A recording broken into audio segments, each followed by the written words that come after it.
Authors, editors, publishers, book cover designers, agents, critics, readers. I am your host, Koral Dasgupta, all set to ask some interesting, straightforward, and fun questions to our guests. Today, I am sitting with Julia Phillips. Julia is the debut author of the nationally best-selling novel Disappearing Earth, which has been published in 21 languages and was a finalist for the National Book Award. Julia, welcome to Book Lounge. Thank you. Thank you so much for having me. So, Julia, I'm fascinated that Disappearing Earth, which is your debut novel, has been published in 21 languages. My God, how does this feel like? It's pretty spectacular. It's really beyond a dream come true. I'm so happy about it. It's the most joyful thing to think of the book in other languages. It's because as it goes into other languages, it doesn't really require more work on my part, which is a real thrill. It just shows up. So, you have, some question that I really wanted to ask is, you have written the original. And of course, now you have less control on translations, and probably you wouldn't even know some of the languages in which it has been translated. So does that bother you in any way, or you take it as a business progress and let go of the rest? You obviously aren't in control of all the languages that it has been adapted to, and you don't know how it has been represented in other languages. What's your heart there? The process of putting it out in the US in English, I did have some measure of control over. Of course, I spent so long working on the text, and then we spent a long time in editing, and then a long time going into the publication, many years in total, and sort of fretting over every word and every sentence. And so after that experience, it's a relief to think of it being translated into other languages, and I don't have to have control of it. Indeed, as you pointed out, I'm not able to have any input in it because I don't know the language. That's sort of freeing to think of it moving into different languages and hopefully reaching different audiences, but it's not something that I need to worry about. Whatever happens with it, happens with it. And it's not the ball's not in my court anymore. So the appreciation for your Disappearing Earth is all over the internet. I wanted to know from you that have you ever heard a review or did anybody, any reviewer, any book lover reach out to you after reading Disappearing Earth in a language that you don't know, but it has been translated to? Oh, that's a great question. No, I don't think they've reached out to me in a language that I don't know. I've had conversations with people in Poland and people in France about the book, which they read in Polish and French. But they've reached out to me in English. I've seen some things on Instagram and on social media in Polish and French. And I try not to, I've learned that it's not the most helpful to me to read other people's social media posts about the book that aren't directed toward me. So I try that's very helpful to me that they're in a language I don't know. And I try to keep it that way. Okay. I asked you this because it so happened that one of my books got a review in a language that I'm not aware of. And I was literally carrying a printout of that and telling people that, can you please read it out to me and translate it and tell me what is it? Oh my God, that's so funny. And did people read it and translate it and tell you what it was? Yeah. One person was really generous to give it some time. And that person was so nice. He actually translated it from Malayalam. Malayalam is a South Indian language. Yeah. So that person translated from Malayalam to English word by word and sent me a scan of that. Oh so my God, that's so really wonderful. Nice. Yes, it was really nice of him. That's wonderful. So, Julia, your book has Russia in a very big way. I wanted to ask you, where does your love for Russia come from? I know you studied Russian literature and now you have written a crime novel set in East Russia. How did Russia feature inside you? Yeah, I came to my love for Russia in a very silly way, which is that when I was 12 years old and at summer camp, I had a crush on a Russian-American camp counselor. Which is just the silliest possible way to begin learning about a culture and a language and a country. But this person spoke some Russian, and the language was just so exciting to me. And I completely lost touch with this person like almost immediately. But I was just at an age in which I was sort of easily influenced and looking around for interests and really fixated on that. So I, of course, love Russian literature. I am fascinated by Russian history, especially considering the relationship between US and Russia in the 20th century and through the Cold War.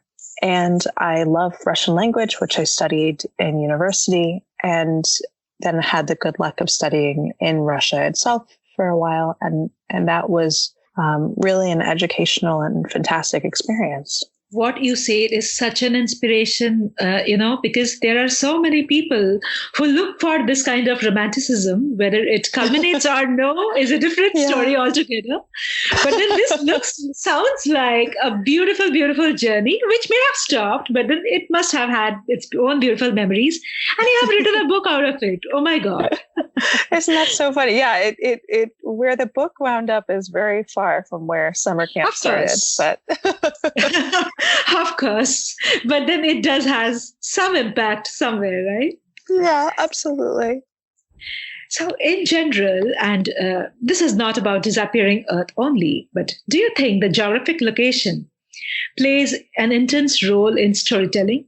I mean, of course it does in defining the characters and culture, but what more? Yeah, I think setting is absolutely integral to storytelling. I know it was for this particular book, and I feel it is when I read other books. In the same way that the bodies that a character, a body that a character is in, a character's identity or being or gender, for example, or race defines the experience that they have in the story, because it defines the way they see the world and the way others interact with them. The setting that they're in, I think, profoundly shapes the way that characters see the world and the way they interact with each other. And because of that, it shapes the events in the story. So that this book, for example, which was, as you said, written, set in Far Eastern Russia on a peninsula called Kamchatka, would have looked very different if it were set in Alaska or in New York City. The events of the plot would not unfold in the same way, and the way that people, the history that people operate out of would be different. Totally. So, crime and abduction of two young girls.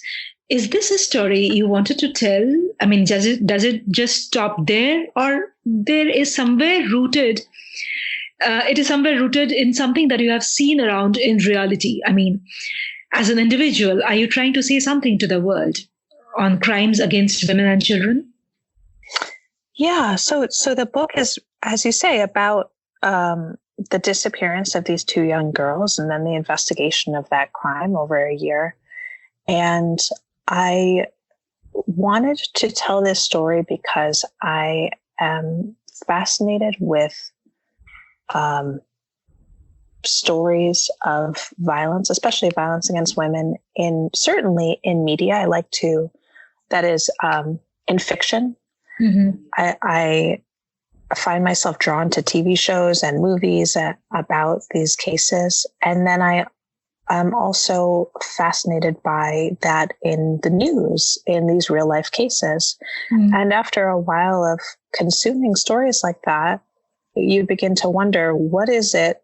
Why do I want to consume stories like this? What is why do I have this appetite? What is this feeding in me? And what leaves me wanting more of this when it is so horrific and also so scary? And so I wanted to write the book to explore that in myself. And I also wanted to write it to argue that the violence, the sort of very visible, very publicized violence against women and girls that we see in the newspaper doesn't happen in isolation. that it is connected to a range of hurts and pains and everyday harms that women and girls experience in their lives that can look like much more subtle and are often not remarked upon, I think. Things like, indignities at the office, or compromises in relationships, or these small attitudes or approaches that we address women and girls with. Those create a foundation for these big, highly publicized violences, and they create a culture in which such violence is possible. In my experience, that is how violence works, that these big violences don't happen in isolation, but that they're very connected to our everyday behavior. And so I wanted to write the book, not so much to look at this one crime in isolation, but to look at a community and a culture that is connected to. Julia, I would like to really ask you, that was writing this kind of a book, the process of writing, the time that you took in putting down everything that you had in your heart on paper, was it stressful, or you are capable of detaching yourself from what you were writing and keeping your personal self aloof? I definitely don't think I'm capable of keeping my personal self aloof. The book, because it talks about violence and hurt and pain, and there are lots of times when writing it the content I was writing was sad or hurtful or made my heart pound, or even though this is a story I'm making up and characters I'm making up, just to imagine these experiences was painful. But for me, that's one of the best things about writing, especially about writing fiction, that it lets you process and digest in a way that is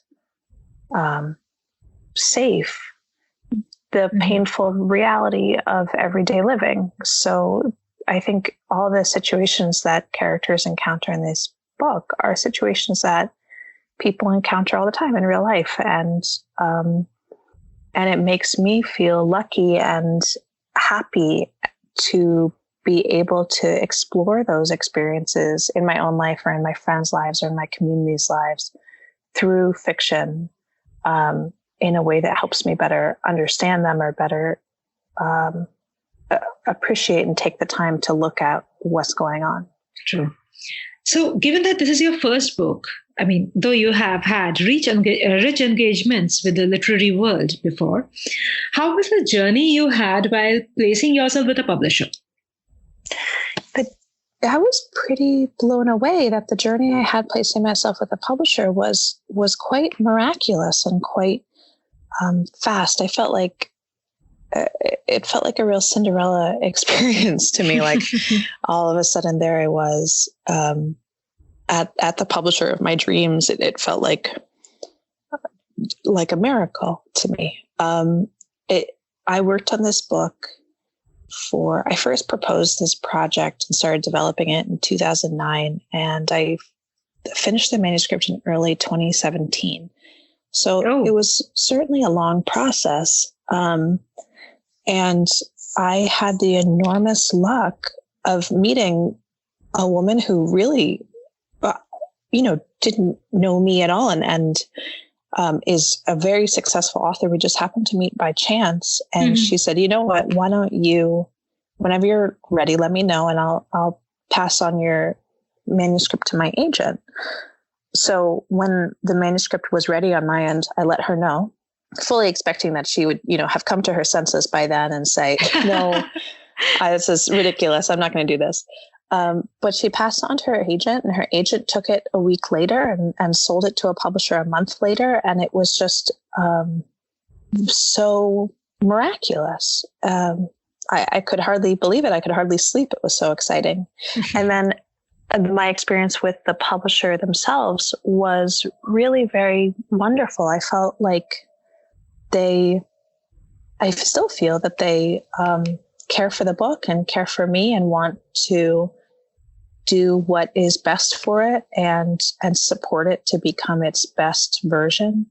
And everyone there really took the time to say, let's focus on this. Let's work hard on it. Let's make it into its best self. And that was wonderful.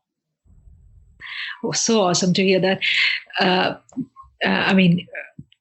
I wanted to also ask you about the book cover. The book cover is very soothing. And, when I looked into it and I held it, it just didn't feel like a crime fiction. It just felt like a beautiful photograph on top. Yeah. So was it collaborative, or it was something that the publishers did, or how did you reach the final cover? Totally. I love the book cover so much. It was the publisher coming to me with that design. I think if I had said, I don't like this, I want something else, then they would have taken that into consideration and thought about how to best present it and, perhaps come up with other designs. But when I saw it, I was just blown away. Mm-hmm. You're absolutely right. It doesn't look like a crime novel, but because of that, I hope it sets up expectations for the reader in a way that's satisfying, because I think if you expect this book to be a straightforward crime novel, you are going to be disappointed in that it doesn't follow a lot of the conventions of the genre. It doesn't follow a lot of those beats. And so the cover is very beautiful and a little bit strange, and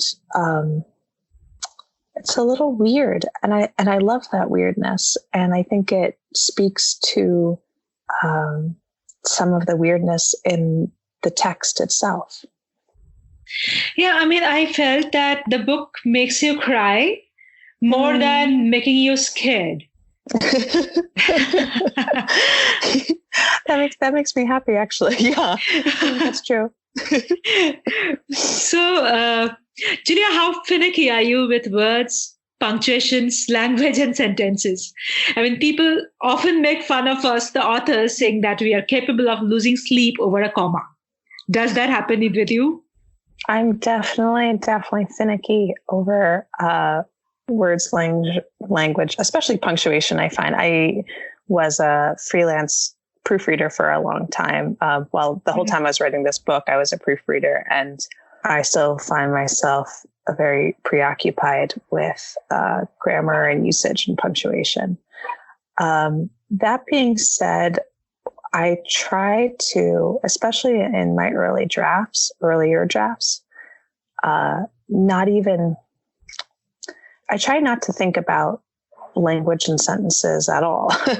I try to think about story beats and structure and kind of the big picture stuff. And then as I feel more confident about the story in its broadest strokes being told the way I want it to be told, then I feel ready to look at language and phrases and words and make sure that those are really accurate and say what I want them to say too. But I find that if I pay too much attention to language early on, then I get messed up on the big stuff. Yeah, we get trapped into that only. Yes, absolutely. So how is your life, or, your daily schedule, and what makes you happy? So right now, so much of my life and my daily schedule is around promoting the book still, which is interesting. So like this spring, I think I'm traveling more than half the week, every week, and spending a lot of time in airports, which is a nice chance to spend a lot of time reading and, watching movies, and that's nice. And then I find when I get home, I kind of just like crash. So I'm still working on creating a daily schedule that's sustainable for writing, because writing is something that makes me really happy. I was writing a little bit yesterday, and I thought how nice it is I mean, we talked before about being in control of your writing, and it is very joyful to work on something that's so private and so personal, and just you're the boss of this little world that you create, and while you're working on it, nothing else matters. That's really, really joyful. So I love that. Lovely. So if you're given, this is the last question that I have for you, Julia. If you were given a blank paper and expected to write 5 words or phrases, what would you write and why would you choose them? This really makes me laugh because I wish I could say something very profound. But honestly, I think I would write sort of phrases, like practicing handwriting phrases that remind me of being in school. If I were given a blank piece of paper and someone said, write 5 words or phrases, I think I would probably say, hello, and my name is Julia, and things like that. I am this age, because I wouldn't know what else to say. Totally accepted. This last question is more about, where is the author's mind wandering? And that everybody wants to know. Everybody wants to know that what is the author thinking and how does that thought come into the things that they create in their writing space. So I'm sure my audience would love this interview, Julia, and thank you so much for talking to us. Thank you so much. I really appreciate it.